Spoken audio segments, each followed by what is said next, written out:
Le président de la République, Emmanuel Macron, qui est attendu jeudi, donc demain, à Chartres, sur le site industriel du laboratoire pharmaceutique danois Novo Nordisk, spécialiste du diabète, qui doit investir massivement dans son usine. Bonjour Béatrice. Bonjour David. Béatrice Mathieu, grand reporter à l'Express. C'est vraiment un gros investissement industriel qui doit être annoncé demain. On est en centaines de millions, en milliards d'euros. Oui, c'est un très gros investissement industriel. Alors, le chiffre, on ne le connaît pas, le suspense a été très soigneusement gardé. Mais oui, ça devrait se chiffrer en plusieurs centaines de millions d'euros, et pourquoi pas milliards d'euros. C'est un des plus gros investissements c'est le plus gros investissement dans le secteur de la santé de ces 5 dernières années. Novo Nordisk, c'est un laboratoire danois qui connaît une croissance fulgurante depuis quelques années, porté par ces stylos injecteurs pour le diabète, mais aussi par le Wegovy. Le Wegovy, c'est la pilule un peu miracle, coupe-faim, qui a connu un succès mondial incroyable et qui a boosté les chiffres d'affaires et les résultats de Novo Nordisk dans des conditions considérables. Et donc là, ils investissent dans de nouvelles capacités de production. Et l'investissement qui devrait se faire dans cette usine historique à Chartres ne devrait pas concerner le diabète, des nouvelles aires thérapeutiques. Il est possible que peut-être le Wegovy, cette fameuse pilule coupe-faim, soit fabriquée là-bas. Donc on serait dans le cadre d'une extension d'usine, avec de nouvelles On est dans le cadre d'une extension d'usine, oui, avec un très gros investissement industriel. En dehors de la santé, Béatrice, quels sont les secteurs? On le sait que l'État, le gouvernement a pour objectif de réindustrialiser le territoire. En dehors de la santé, on pense aux batteries électriques. Quels sont les autres secteurs aussi qui bénéficient d'annonces? Il y a effectivement tous les secteurs autour des batteries, tout ce qui sert aussi à fabriquer les batteries. Il y a l'hydrogène et il y a évidemment tout le secteur des puces électroniques, des semi-conducteurs et du véhicule électrique. Et d'ailleurs, on va se féliciter, évidemment, on est super heureux de voir qu'il y a eu beaucoup d'annonces qui ont été faites, égrenées tout au long de l'année. On a eu, c'était combien? C'était, je crois que près de 3 milliards, ST Micro qui a investi en son usine de Crolles. ST Microélectronique, c'est 7,5. Et il y a Prologium, Taïwanais Prologium à Dunkerque, c'était 5,2 milliards d'investissements. Ouais, 3 milliards, pourquoi ST Micro, c'était les aides d'État, j'ai confondu. Donc Prologium, là pour le coup, c'est de la batterie électrique à Dunkerque. Prologium, c'est de la batterie électrique, et c'est un investisseur taïwanais qui a annoncé ça, c'était au printemps dernier. Ouais. Donc, on se félicite. Est-ce qu'il n'y a pas un bémol quand même? Est-ce qu'il n'y a pas un bémol quand même, au-delà de ces grosses annonces XXL? Il y en a plusieurs. Le premier bémol, c'est qu'il faut regarder le coût, finalement. Alors, quand on dit le coût de ces investissements, c'est le coût pour la collectivité publique, pour les collectivités locales et l'État, parce qu'aujourd'hui, on est dans une bataille européenne pour attirer ces giga-investissements. Et donc, que tous les pays européens, et notamment l'Allemagne, livrent une concurrence, une bataille féroce à coup de subventions publiques.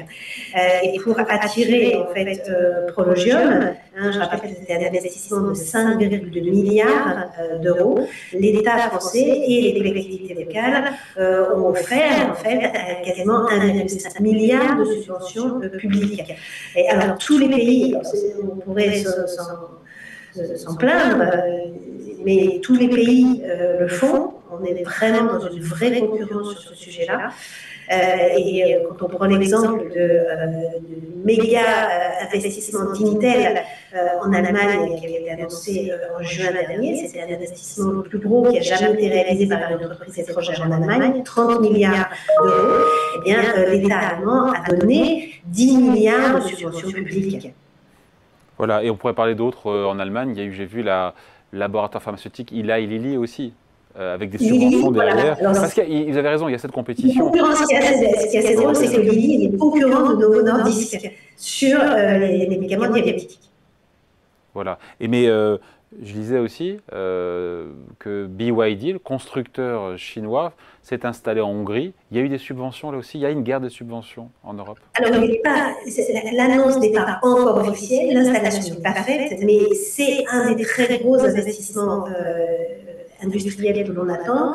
Et la rumeur très insistante est que ce serait la Hongrie qui aurait été choisie, alors que Paris souhaitait vraiment pouvoir faire venir ce constructeur chinois qui promet un investissement aussi important que celui qu'avait fait Tesla à côté de Berlin. Ouais. Est-ce qu'on fait le poids, nous, en France, quand on voit le montant des 10 milliards d'euros de subventions d'aide publique allemande pour Intel, quand nous, pour STMicro, on met 3 milliards d'euros, il y a un rapport de 1 à 3. On fait le poids dans ce match des subsides, des aides publiques face à l'Allemagne, et pas seulement d'ailleurs?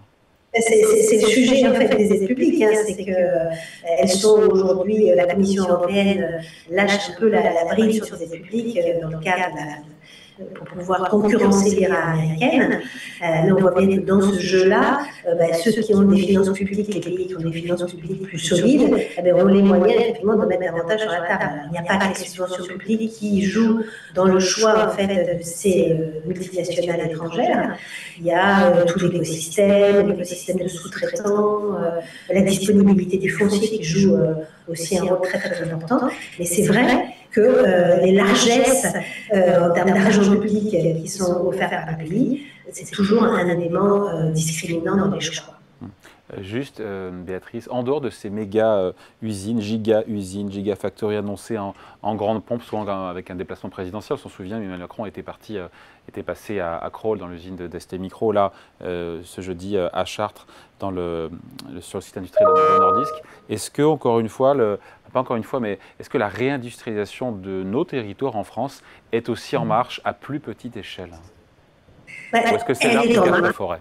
Alors, depuis 2 ans, on a quand même, c'est le cabinet Treneo qui fait ça, qui mesure la différence entre les ouvertures de sites industriels et les fermetures de sites industriels. Donc, depuis 2 ans, on a un solde positif, sauf que ce solde s'étiole un petit peu et qu'il reste quand même très faible.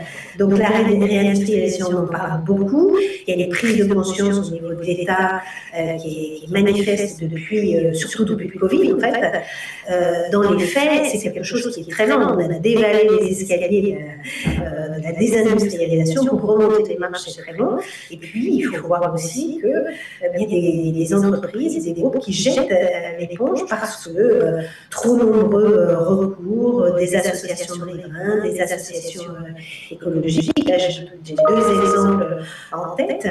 C'est le groupe Le Duf, grand groupe agroalimentaire breton, qui cherchait depuis des années en fait à implanter une nouvelle usine en Bretagne, avec l'usine Bridor, et qui, pareil, en juin dernier, a décidé de jeter l'éponge. Et son patron dit que la réindustrialisation, on en parle plus qu'on ne le fait réellement. Et puis récemment, c'est encore une entreprise danoise, la Rockwool, qui souhaite installer en fait, une usine de fabrication de laine de roche qui fait face à une contestation très importante des riverains. Pourtant, on sait que la laine de roche, c'est un matériau assez indispensable pour la rénovation énergétique des bâtiments. Voilà, une transition qui est en marche, mais qui bute encore sur des contraintes parfois locales, même si la fiscalité et les aides publiques vont dans le bon sens. Merci beaucoup. Explication signée Béatrice Mathieu, grand reporter à l'Express. Merci Béatrice.